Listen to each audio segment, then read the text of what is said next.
네, 한은 기자, 국제부 성일환 기자 나왔습니다. 좀 결산을 해보죠. 일단 그런데 오늘 행보부터요. 어제와는 표정이 사뭇 달랐다면서요. 네, 맞습니다. 이 비교적 경직됐던 첫날과는 달리요. 오늘은 비교적 밝은 모습이었습니다. 시진핑 주석의 안내를 받으면서 정원을 걷던 트럼프 대통령, 다른 정상들도 여기에 오느냐면서 호기심을 보이기도 했고요. 시진핑 주석이 거의 오지 않는다, 푸틴 대통령 정도 왔었다 답하는 모습이 포착되기도 했습니다. 또 장미를 보고 감탄하자 시 주석이 장미 씨앗을 보내주겠다고 말한 장면도 외신들의 주목을 받았는데요.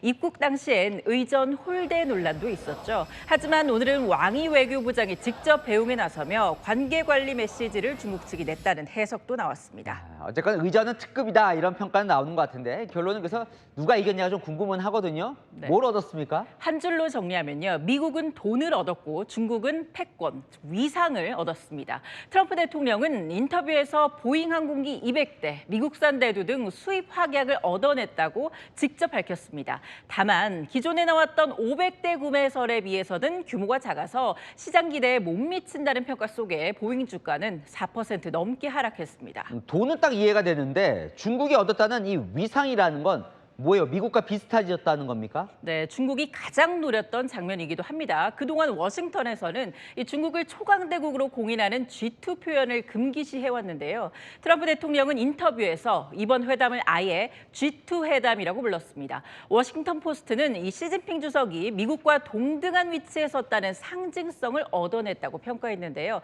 시 주석으로선 이번 기회에 양강 구도를 공식화한 셈이죠. 근데 사실 이제 실질적인 관심은 대만 문제, 뭐 반도체 이런 거였거든요. 이건 지금 뭐 특별히 풀린 게 없는 거죠. 네, 백악관 발표문을 보면 대만에 대한 언급이 아예 빠졌고요. 루비오 국무장관은 미국의 대만 정책은 변함없다 이렇게 못 박았습니다. 반도체 역시 젠슨 황 CEO까지 동행을 했지만 최첨단 H200칩 수출 재개 문제에선 진전 없었습니다. 중국 히토리 수출 제한 연장 여부도 명확히 확인되지 않았고요. 그래서 해결이 아니라 결국 관계 관리 수준에 그쳤다는 외신 평가가 많습니다. 이건 꼭 짚고 넘어가야 될 것 같아요. 이란 문제에 있어서 네. 두 나라 말이 조금 다르다면서요? 맞습니다. 미국은 합의를 했다고 했는데요. 중국은 이 의견 교환 정도로 톤을 낮췄습니다.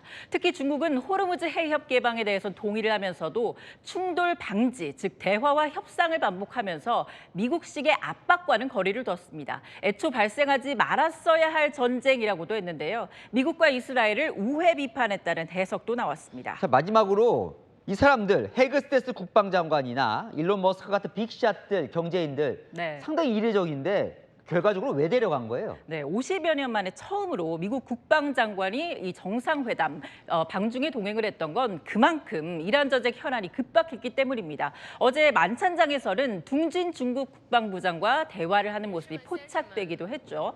트럼프 대통령은 시 주석이 이란에 군사 무기를 공급하지 않겠다는 약속을 받았다고 직접 밝혔지만요. 중국 측은 이에 대한 별다른 입장이 없는 상황입니다. 또 미국의 기업인 초호화 군단은 이번 회담의 스틸러 역할을 톡톡히 했다는 평가를 받긴 했는데요. 하지만 실질적인 무역 빅딜이 무산되면서 결과적으로는 트럼프 방중에 화려한 병풍에 그쳤다는 이 외신들의 냉정한 평가도 나옵니다. 잘 들었습니다. 아는 기자 성혜란 기자였습니다.